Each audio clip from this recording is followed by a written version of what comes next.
Hey guys, what's going on? Welcome to another video and welcome to my Shaman guide. Here we go. The first thing I want to talk about is talents. Now these are the talents that I'm running. I will give you some alternatives in 60 upgrades, but the talents that I'm running is shield specialization, increases your chance to block attacks with a shield by 5% and increases the amount blocked by 25%. This is so key for Shaman tanking because your ability to get block this early in the game is so low and blocking is so very key to your gameplay, and I'll explain why later. I'm also then running Thundering Strikes, increases your chance to get a critical strike with your weapon attacks by 5%. Now there are other things you can take here, but this is what I've gone for more damage. We'll talk about the other options as well.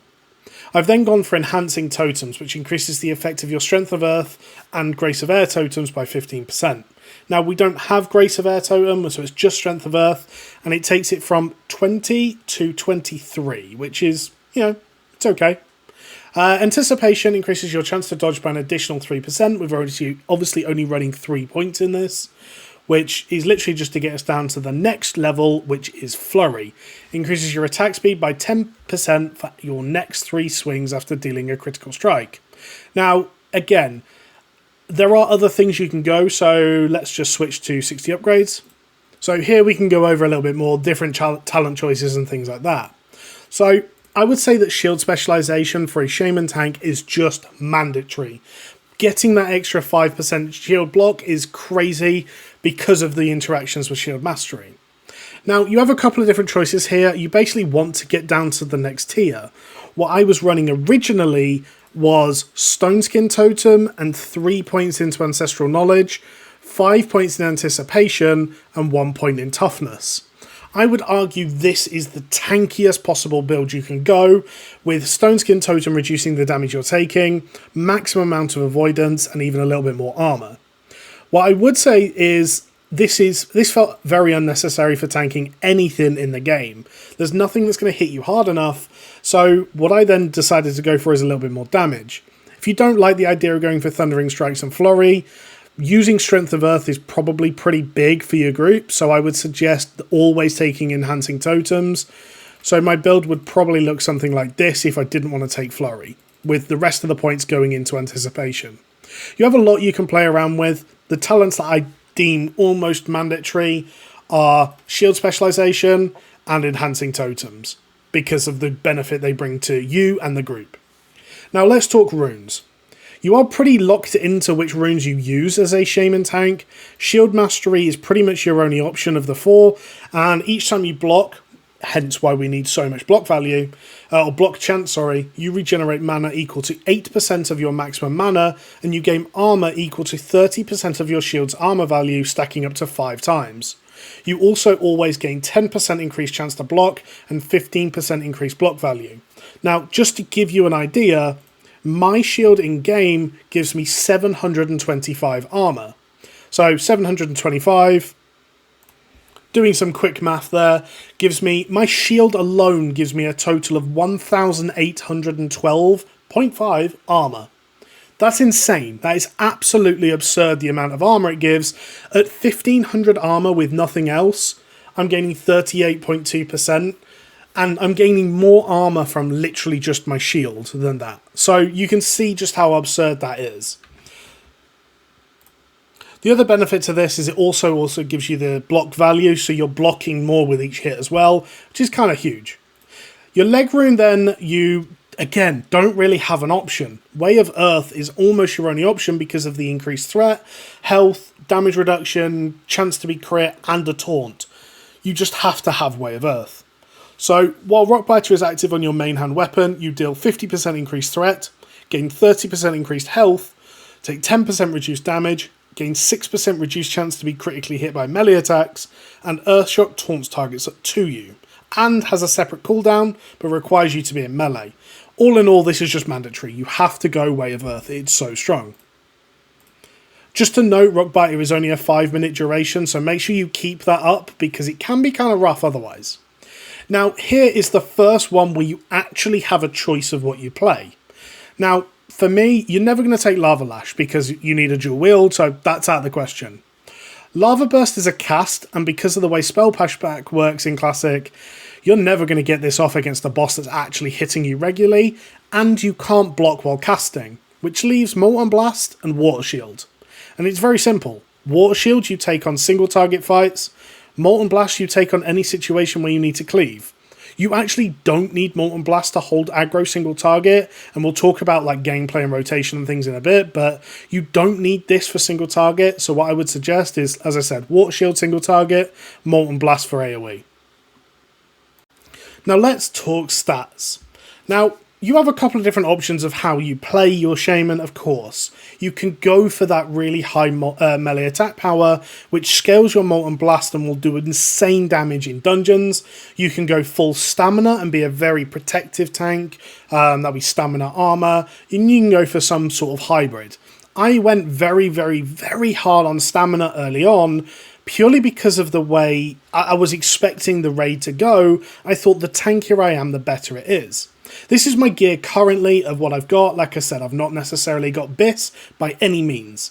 I'm running 9 stamina on the helmet, 2 on the necklace, 7 on the shoulders, the Sergeant's Cape, which is a very big pickup, the Raid Chest, the Black Wolf Braces, Face Smasher, which is a very good pickup by the way, Arctic Buckler, which is from the Raid Quest as well, the Trinket, Rune of Perfection from Warsong Outriders, Silverlane's Family Seal and Seal of Sylvanas, Warsong Boots, Leggings of the Fang, Deathkin Belt, which is actually, I could pick up something better, but I felt that the 12 attack power was actually pretty big, and then obviously the Epic Leather Gloves, which is very big for you as a tank, gives you an extra cooldown to pick up threat on use, 1% hit is nothing to be sniffed at, and extra armor. So what I was prioritizing on my gear now that I've done the raid and I'm kind of just gearing to what I would consider BiS, is a mix between strength, a little bit of agility, I'm not against intellect, and then lots of stamina. I'm running around with 1,856 health, at level 25 self-buffed with Way of Earth, and yeah, I'm feeling very confident and comfortable in the raid. I would look to something like this, and I'm going to show kind of what I would consider pre-BiS and what I would consider game BiS as well, just in a second. On screen currently is what I would consider pre-BiS. Now, these aren't necessarily the absolute pre-BiS, but I think it's a realistic thing to pick up. So, Humbet's Helm is going to be an expensive and difficult grind from the Dungurok Rifleman in Hillsbrad, but it is just the best helmet. You could also get the ringed helmet from the rare in Wetlands, but, I mean, if you can't get that, literally just picking up one of the helmets for just the extra armor is not bad. You could go engineering and get the goggles, but obviously if you can get Humbet's Helm, it's definitely worth it. Scout's Medallion is from Honoured in Warsong Outriders, and just gives you something to put in that. Agility is not something to be sniffed at, gives you armor, gives you crit, gives you dodge, I believe. Definitely not a stat to be wasted. I think it's probably one of the best pre-raid necklaces you can get. Shoulders, then, you can get things like the Earthen Leather Shoulders, which just give pure stamina and are quite easy to get. But realistically, if you can get something like Of the Monkey, where it's giving you stamina plus something, you might lose 1 or 2 points of stamina, but you're gaining a lot of a whole other stat. Same for Cloak, and there is actually quite an easy cloak to get, which is the Slayer's Cape, which is 4 strength, 3 stamina. Remember that strength converts to attack power at 1 strength to 2 attack power. So this is equivalent to 8 attack power on the cloak, which is pretty nice. There's a couple of different options that you can get. Things like this if you're fighting some of the beast bosses inside, like Akamai or Gumra. You could go and get Cape of the Brotherhood if you wanted a little bit more agility. Me personally, I do like this strength stamina cape, so that's what I'm running, or was running anyway. Black and Defias armor is just too good. 11 stamina and then agility and strength are both being used as well. Just kind of crazy. The bracers, you can kind of pick up anything here. I mean, you could go for things like Jurassic bracers, where it's agility strength for some damage. You can go for glowing leather, which is a rare drop. I think it's bear bracers. There you go, bear bracers, where it's just 5 stamina. Yeah, you can go for a couple of different options. Black Wolf bracers, there's loads of different options you could get for just stamina or just agility. Wolf Bracers are pretty easy pickup from a vendor in Ratchet, where it give you 4 agility, 2 stamina. But if you can find like an Of the Monkey one, they're a very good pickup, and they're only going to get really replaced by Bindings of Serikis. Face Smasher, as I said, let's go through the one-hand weapons. Obviously, we're not going to worry about the dagger for now. Head Splitter, Beezle's Basher, these are all going to be expensive world drops. Bearded Bone Axe, Diamond Hammer, all of these are expensive world drops. Mighty Iron Hammer is going to do more damage, but overall give you less stamina and things like that. And as I said, stamina was a stat that I was particularly interested in. And Face Smasher's not that expensive, especially compared to a Mighty Iron Hammer. So for me, that was one that I picked up. I could also use it at level 16, which made leveling much easier. Calisax is kind of crazy for the attack power, but it's so heavily camped and so expensive, I would just never really bother. Basically any weapon here, personally I would go for stats over anything else, just because as a tank, you're not going to have threat issues. Trust me, we'll get there, but you're not going to have threat issues, so pretty much whatever you can get in your main hand is going to be fine, just as much damage and as many stats or a good proc as possible. On your shield then, you're very, very, very specifically looking for the highest amount of armor possible. Now, Shield of Thorson is the highest amount of armor you can get on a shield outside of raid. Now, it's also not too expensive, so it's certainly something that is realistic to be picked up, but if you don't want to spend money on it, the Commander's Crest from Shadowfang Keep is definitely a very good option. Gives you some stamina as well, but you do lose a substantial amount of armor. One of the other options I used for leveling was also the Seed Cloud Buckler. I got that at level 20 and it carried me all the way to 25 because the crest wouldn't drop. You have a couple of different options here, but yeah, I would be running Shield of Thorson as soon as I can personally. Gloves then, I've gone for tough and leather gloves. Now, technically, things like the barbaric gloves are just as good. More stamina, a little bit less agility, but yeah, you can pick up other options. I mean, technically, Brawler's gloves are amazing if you want to spend the gold. There's a couple of different options here, but as you need the toughened leather anyway to turn it into the epic, and the epic, by the way, is just the best option because of the 1% chance to hit, and the on use, and the bonus armor, I just figured we'd go for it early. The belt, I've gone for Deathkin belt. Again, it's kind of your one offensive slot that I've gone for. You can go for something like the Emblazoned belt, which is one of the other ones I've looked at for the 7 strength, which is kind of crazy. But, I mean, when you consider 7 strength is going to give you 14 attack power, so you're trading 4 agility for an extra 2 attack power. Yeah, it's just not really worth it for me. And Deathkin's so easy to pick up as well that it's definitely worth doing. Leggings of the Fang are crazy. Yeah, I wouldn't replace them with anything else personally, and I actually think they're phase BiS. Warsong Boots then are a nice easy pickup, 8 agility, 6 stamina. You have got other options, again Emblazoned Boots, more stamina, less agility, more agility, or equal agility. Feet of the Lynx is more offensive if you want like pure damage. You have got a couple of options, but for me, again, Warsong Boots are very easy to pick up, so ones that I thought I'd run. Seal of Sylvanas and Silverlane's Family Seal are the rings that I would suggest. Stamina, strength, strength, stamina, they're just kind of great for what we're looking for, and they're realistically quite easy to pick up in comparison to other things. I would also recommend as a shaman getting Rune of Perfection ASAP, because your taunt is a spell. So your Earth Shock is obviously your taunt, and that can be resisted. You want to decrease the magical resistances of your spell targets by as much as possible, so that your taunt is as reliable as possible. The extra stamina doesn't hurt either. Going to quickly go over then the full BiS setup, which is this for me. That's actually wrong. Sturdy Hood, maximum amount of armor and stamina. Glowing Fetish Amulet, 6 stamina, 6 strength, and now I'm starting to pick up more strength because I want to hit harder as well. The Sentinel Pauldrons just are crazy, 10 stamina. Sergeant's Cape gives us a bit of everything.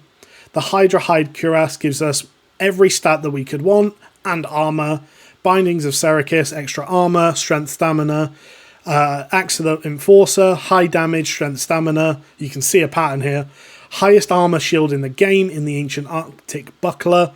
The trinket that we talked about earlier, there is an icon from the raid that gives 2 MP5, which is not bad. Attack power and shadow resistance. Now, shadow resistance is actually not bad for a tank either in the raid. Both of the rings I mentioned I would keep till phase BiS. Warsong Boots I'm actually keeping till phase BiS as well, potentially. Twilight Slayer's footpads are better, but I'm not going to take them over a DPS. Like, they're just crazy for a DPS. Yeah, there's nothing else I would really want over Warsong Boots, to be honest. Leggings of the Fang, again, nothing else really replaces it. Deathkin Belt, it's my one aggressive slot. You could pick up a little bit more stats here, but I think I just like it. And then obviously the gloves. So that's my BiS list. Now let's talk gameplay. So how do I play Shaman Tank in dungeons? Now, my first priority is always making sure I'm trying to get 4 mobs at a time, because it's just the most efficient number for us. Molten Blast hits 4 targets, which means keeping threat on those 4 is going to be very easy. Not only that, but the more enemies that hit us, the more mana we're getting back, the more damage we do, the quicker the dungeon goes. People will want to pull more than 4 mobs. Totally get that, totally respect it. That's where we use things like Stoneclaw Totem and Fire Nova Totem to do damage and pick up some of the aggro. However, my focus is always going to be trying to keep 4 targets meleeing me at one time and rotating through just to pick up like threat as needed. Now, you can see in the footage, I'm running around, there was a caster, so I've moved the pack of mobs over to the caster.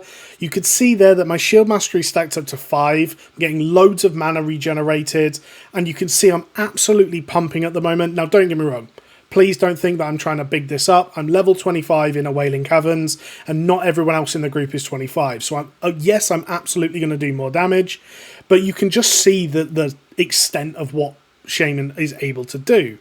Now, we only have 15% block, so you are going to have some mana issues. Unfortunately, that's just the way it goes. Having a mage in the group and water walking or just refreshing your mana in between pulls is very suggested. I'm very aggressive as a tank and like to pull fast, so I try to minimize the usage of my spells. You can see I'm literally trying to turn to get blocked in this footage just so that I'm taking, well, blocks so that I can get mana back. It's quite an aggressive way to play. I like just trying to go quickly, and this was the way to do it. But let's talk about it. So, what spells am I using? I'm using rank 1 Flame Shock on pretty much every mob I'm hitting, and I'm trying to use that as much as possible. It's the lowest mana cost and gives Molten Blast refresh ticks at the same rate as higher levels. Higher level Flame Shock actually doesn't do much more damage, and we're not there to do the maximum amount of damage. In fact, we would do more damage getting more Molten Blast procs and usages by having the mana than we would by casting higher Flame Shock ranks. I do have the bigger rank Flame Shock on my bars, just in case I ever hit a boss and single target I might put a high rank one on there, but for just most mobs I'm putting rank 1 up. Now, Earthshock is our taunt. Now, Earthshock, again, you can see I have 2 different Earthshocks on my bars. I have a rank 4 Earthshock that hits exceptionally hard, costs a lot of mana, but the threat it generates is just absurd. Aside from the taunt aspect of it, the threat itself is just amazing. I also have a rank 1 Earthshock, which is very, very mana efficient, still counts as an interrupt, still counts as a taunt, just doesn't generate as much threat. Finally, I have 2 lightning bolts on my bars. I have a max rank lightning bolt and a low rank lightning bolt. I use the rank 1 lightning bolt to pull ranged mobs quite often, especially while I was leveling was something I did quite a lot. I use the max rank if I'm ever pre-casting on a boss. I use that as my pull timer quite often in things like a raid. I'll stand there, cast. When I start casting that lightning bolt, that's when other people can start casting. I get the first hit, gives me a little bit of threat and allows them to get their pre-cast in as well.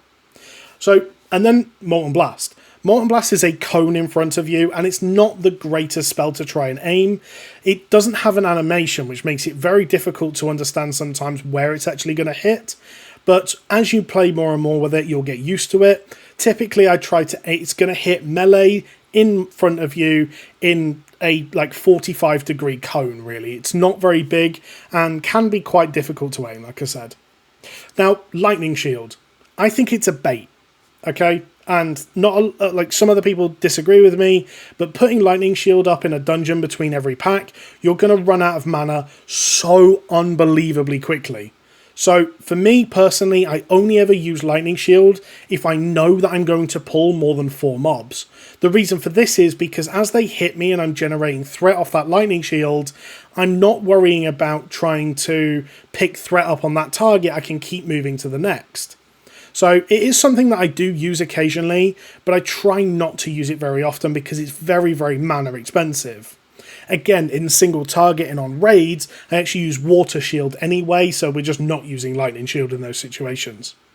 So that's kind of all of the spells really. Fire Nova Totem is something you can use.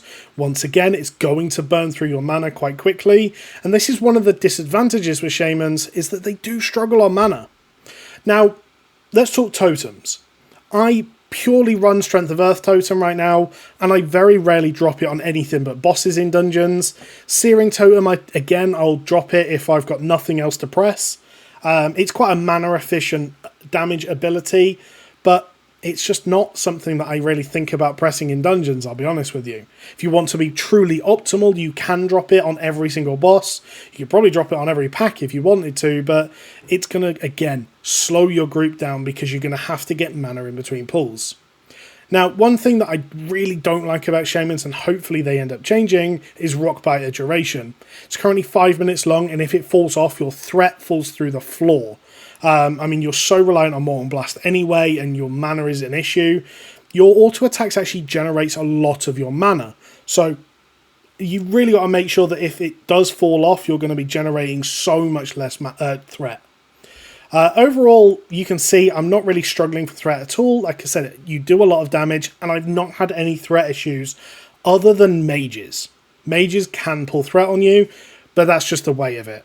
If you get a mage in your group that's absolutely pumping, you want to make sure that as they're getting threat, because they're probably going to get threat on their Living Flame and Arcane Explosion burns, you want to make sure that you have an Earthbind. Earthbind is one of the biggest tools in your kit, because if things are going bad, you've pulled 5 mobs, 6 mobs, and the healer's low on mana, right? Earthbind, walk away. You've just slowed everything and kited, right? And you can do that all by your own kit. You don't need anyone else to help you. It's so good. The amount of pulls I've recovered as a Shaman tank, because I can literally just kite forever, is absurd. And once you've got that massive threat lead, because Molten Blast is just so strong, it's really hard for people to pull threat back off you. So, yeah. Overall, like I said, this is how I play in dungeons. In raids, I switch Molten Blast to Water Shield, which helps.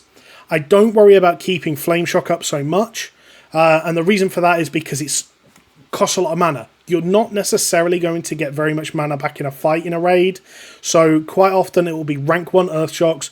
Make sure you're hitting the boss, because just auto attacks will get you enough threat to pull off pretty much everyone.